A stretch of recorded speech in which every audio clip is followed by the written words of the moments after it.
ಹಾಗೆ ಇದು ಬಂದು ಇದ್ಕಿದ ಬೇಳೆ ಸಾಂಬಾರ್, ಮಸಾಲೆ ಸಾಂಬಾರು. ಓಕೆ, ಸ್ವಲ್ಪ ಒಂಚೂರು ಅಲ್ಲಿ ಸ್ಟಾರ್ಟಿಂಗ್ ಮಾಡ್ಬಿಟ್ಟಿದ್ದಾರೆ ಮಿಸ್ಸಸ್ ಅವರು. ಏನೇನು ಮಾಡಿ ಸ್ಟಾರ್ಟಿಂಗ್ ಇದು? ಸ್ವಲ್ಪ ಬೆಣ್ಣೆ ಹಾಕ್ಬಿಟ್ಟು, ಎಣ್ಣೆ ಮತ್ತು ಬೆಣ್ಣೆ ಎರಡು ಸ್ಟಾರ್ಟಿಂಗು. ಹಾಂ, ಎರಡು ಹಾಕಬೇಕು. ಮತ್ತು ಈರುಳ್ಳಿ ಎರಡು ಎರಡೆರಡು ಸ್ಲೈಸ್ ಈರುಳ್ಳಿ ಹಾಕ್ಬಿಟ್ಟು ಇದಕ್ಕೆ ಒಗ್ಗರಣೆ ಹಾಕ್ಕೋಬೇಕು. ಕಾಳೆಲ್ಲ ಸ್ವಲ್ಪ ಚೆನ್ನಾಗಿ ಎಣ್ಣೆಯಲ್ಲಿ ಚಿರ್ರಾಗಬೇಕು. ಓಕೆ, ಅದು ಸ್ವಲ್ಪ ವೆಯ್ಟ್ ಮಾಡಬೇಕು. ಅದು ಎಣ್ಣೆಲ್ಲೇ ಚೆನ್ನಾಗಿ ಕಾಳು ಸ್ವಲ್ಪ ಬಾಡಬೇಕು, ಆವಾಗ ಟೇಸ್ಟ್ ಚೆನ್ನಾಗಿರುತ್ತೆ. ಹಾಗಾಗಿ ಇದು ಮಾಡ್ತಾಯಿದ್ದೀನಿ. ಸಾಂಬಾರಿಗೆ ಬೇಕಾಗಿರೋ ಇಂಗ್ರೀಡಿಯೆಂಟ್ಸ್ನ ಹೇಳ್ತೀನಿ. ಫಸ್ಟು ಈಗ ಇದಕ್ಕೆ 2 ಈರುಳ್ಳಿ ಮತ್ತು 4 ಸ್ಪೂನ್ ಧನಿಯಾ ಪೌಡ್ರ್ ಹಾಕ್ಬಿಟ್ಟು ಸ್ಟಿರ್ ಮಾಡ್ಕೊಂಡಿದ್ದೀನಿ. ಏಕೆಂದರೆ ಇದು ಮಸಾಲೆಯಲ್ಲಿ ಕಾಳನ್ನ ಮಸಾಲೆ ಒಳಗೆ ಸ್ವಲ್ಪ ಬಾಡಿಸ್ಬೇಕು, ಹಂಗಾಗಿ ಸಪ್ರೇಟಾಗಿ ಇಟ್ಕೊಂಡಿದ್ದೀನಿ. ಅದಾದಮೇಲೆ ಏನು ಬೇಕು ಅಂತಂದರೆ 2 ಸ್ಪೂನ್ ಗಸಗಸೆ, 2 ಸ್ಪೂನ್ ಖಾರದ ಪುಡಿ ಮತ್ತು 2 ಬೆಳ್ಳುಳ್ಳಿ, 2 ಗೆಡ್ಡೆ ಬೆಳ್ಳುಳ್ಳಿ ಬೇಕು, ಒಂದು ಸ್ವಲ್ಪ ಶುಂಠಿ ಮತ್ತು ಚಕ್ಕೆ ಲವಂಗ ಸ್ವಲ್ಪ, ಆಮೇಲಿಂದ ಸ್ವಲ್ಪ ತೆಂಗಿನಕಾಯಿ ಮತ್ತು ಲಾಸ್ಟಿಗೆ ಕೊತ್ತಂಬರಿ ಸೊಪ್ಪು. ಕಾಯಿ ಎಷ್ಟು? ಕಾಯಿ 1 ಎಪ್ ತೊಗೊಂಡಿದ್ದೀನಿ. ಇದಕ್ಕೆ ಜಾಸ್ತಿ ಇದನ್ನ ಹಾಕಿದ್ರೆ ಚೆನ್ನಾಗಿರುತ್ತೆ. ಕಾಯಿ ಸ್ವಲ್ಪ ಹಾಕಬೇಕು, ಮಿಕ್ಕಿದ್ಕೆಲ್ಲ ಈಗ ಈರುಳ್ಳಿ ಧನಿಯಾ ಪುಡಿ ಹಾಕಿದ್ರೆ ಟೇಸ್ಟ್ ಚೆನ್ನಾಗಿ ಬರುತ್ತೆ. ಓಕೆ, ಇದು ಬಂದು ಹೂಕೋಸು ಲಾಸ್ಟಲ್ಲಿ, ಇದು ಆಪ್ಷನಲ್ಲು, ಬಟ್ ನಿಮ್ಗೆ ಇಷ್ಟ ಅಂತ ನಾನು ಮಾಡ್ತಾ ಇರೋದು ಇದನ್ನು. ಇವಾಗ ಇದು ಮಸಾಲೆ ಈರುಳ್ಳಿ ಧನಿಯಾ ಪೌಡ್ರನ್ನ ಬಾಡಿಸ್ಕೊಂಡು ಈಗ ಸ್ವಲ್ಪ ರುಬ್ಕೊಳ್ಳೋಣ. ಕಾಳೆಲ್ಲ ಸ್ವಲ್ಪ ರೋಸ್ಟ್ ಆಗಿದೆ, ಇದನ್ನು ಮಸಾಲೆ ಹಾಕ್ಕೊಳ್ಳೋಣ. ಇದಕ್ಕೆ ಆಗಲೇ ಈರುಳ್ಳಿ ಮತ್ತು ಧನಿಯಾ ಪುಡಿ ತೋರಿಸಿದ್ವಲ್ಲ, ಅದನ್ನು ಇದಕ್ಕೆ ಹಾಕ್ಕೊಳ್ತಾ ಇದ್ದೀನಿ.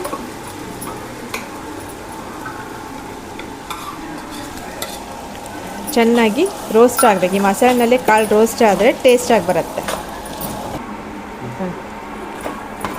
ಈ ಕಾಳು ಮಸಾಲೆ ಚೆನ್ನಾಗಿ ರೋಸ್ಟ್ ಆಗ್ತಾ ಇದೆ. ಅಷ್ಟರಲ್ಲಿ ನಾವು ಸೈಡಲ್ಲಿ ಬಿಸಿನೀರನ್ನ ನಾನು ಕಾಯಿಸ್ಕೊಳ್ತಾ ಇದ್ದೀನಿ ಸಪ್ರೇಟಾಗಿ. ಏಕೆಂದರೆ ತಣ್ಣೀರು ಹಾಕಬಾರ್ದು, ಬಿಸಿನೀರು ಹಾಕಿದ್ರೆ ಅದು ಸ್ವಲ್ಪ ನೀಟಾಗಿ ಬೇಗ ಬೇಯುತ್ತೆ. ಸ್ವಲ್ಪ ರೋಸ್ಟ್ ಆಗಲಿ. ಈಗ ಮಸಾಲೆ ರೋಸ್ಟ್ ಆಗಿದೆ, ಈಗ ನಾವು ಬಿಸಿನೀರು ಹಾಕ್ಕೊಳ್ಳೋಣ. ಇದಕ್ಕೆ ನಮಗೆ ಸಾಂಬಾರನ್ನ ಅಳತೆ ನೋಡಿಕೊಂಡು ನಾವು ಬಿಸಿನೀರನ್ನ ಹಾಕ್ಕೊಳ್ತಾ ಇದ್ದೀನಿ. ಯಾಕೆಂದರೆ ಕಾಳೆಲ್ಲ ಬೇಯಬೇಕಲ್ಲ, ಸ್ವಲ್ಪ ನೀರು ಜಾಸ್ತಿನೇ ಬೇಕು. ಸಾಂಬಾರು ನಿಮ್ಗೆ ಎಷ್ಟು ಬೇಕಾಗುತ್ತೆ, ಎಷ್ಟು ತೆಳ್ಳಿಗೆ ಎಷ್ಟು ಗಟ್ಟಿಗೆ ಬೇಕಾಗುತ್ತೋ ಅಷ್ಟು.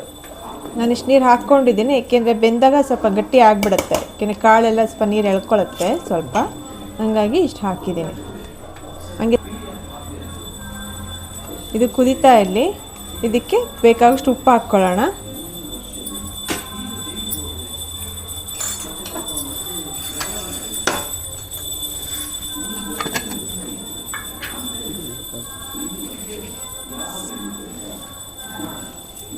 ಇಷ್ಟು ಉಪ್ಪು ಬೇಕಾಗತ್ತೆ, ಹಾಕಿದ್ದೀನಿ.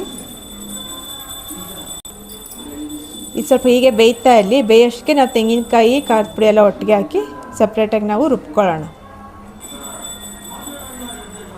ಈಗ ತೆಂಗಿನಕಾಯಿ ಆಗಲೇ ತೋರಿಸಿದ್ನಲ್ಲ ಇಂಗ್ರೀಡಿಯೆಂಟ್ಸು, ಅದನ್ನೆಲ್ಲ ಸೇರಿ ರುಬ್ಕೊಂಡಿದ್ದೀನಿ. ರುಬ್ಕೊಂಡು ಅಷ್ಟು ಇಂಗ್ರೀಡಿಯೆಂಟ್ಸ್ ಇದಕ್ಕೆ ಹಾಕ್ತಾ ಇದ್ದೀನಿ.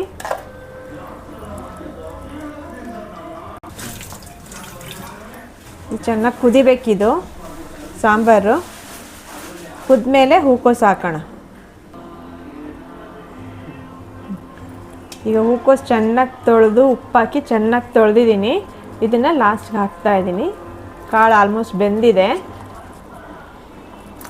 ಇದು ಮುಂಚೆನೇ ಉಪ್ಪಾಕಿ ಸ್ವಲ್ಪ ಬೇಯಿಸ್ಕೊಂಡ್ರಕ್ಕೆ ಸ್ವಲ್ಪ ಬೇಯೋದಕ್ಕೆ ಒಂದು 5 ನಿಮಿಷ ಸಾಕು. ಏಕೆಂದರೆ ಇದ್ರಾಗ ಸ್ವಲ್ಪ ಹುಳ ಇರುತ್ತಲ್ಲ, ಹಂಗಾಗಿ ನಾವು ಮುಂಚೆನೇ ಉಪ್ಪಾಕಿ ಬಿಸಿನೀರಲ್ಲಿ ಸ್ವಲ್ಪ ಬೇಯಿಸ್ಕೊಂಡಿರ್ತೀವಿ. ಇದು ಬೇಯೋದಕ್ಕೆ ಒಂದು 5 ನಿಮಿಷ ಸಾಕು. ಅದಾದ್ಮೇಲಿಂದ ಸಾಂಬಾರು ರೆಡಿ ಆಗುತ್ತೆ. ನೋಡಿ, ಮನೇಲಿ ಎಳ್ಳು ಬೆಲ್ಲ, ಪೊಂಗಲ್ಲು ಮತ್ತು ಅದ್ರ ಜೊತೆ ಕಾಂಬಿನೇಷನಾಗಿ ತುಪ್ಪ, ಇದ್ಕಿದ ಬೇಳೆ ಸಾಂಬಾರು, ಕಡಲೆಕಾಯಿ, ಅವರೆಕಾಯಿ, ಗೆಣಸು. ಇದು ನಮ್ಮ ಸಂಕ್ರಾಂತಿ ಹಬ್ಬದ ವಿಶೇಷತೆ. ಎಲ್ಲ ರೆಡಿ ಇದೆ. ನಿಮಗೂ ನಿಮ್ಮ ಸಂಸಾರದವರಿಗೂ ಹಾಗೂ ಪರಿವಾರದವರಿಗೂ ಮಕರ ಸಂಕ್ರಾಂತಿ ಹಬ್ಬದ ಶುಭಾಶಯಗಳು. ಎಳ್ಳು ಬೆಲ್ಲ ತಿಂದು ಒಳ್ಳೆ ಮಾತಾಡಿ. ಎಲ್ಲರಿಗೂ ಸಂಕ್ರಾಂತಿ ಹಬ್ಬದ ಹಾರ್ದಿಕ ಶುಭಾಶಯಗಳು. Thank you.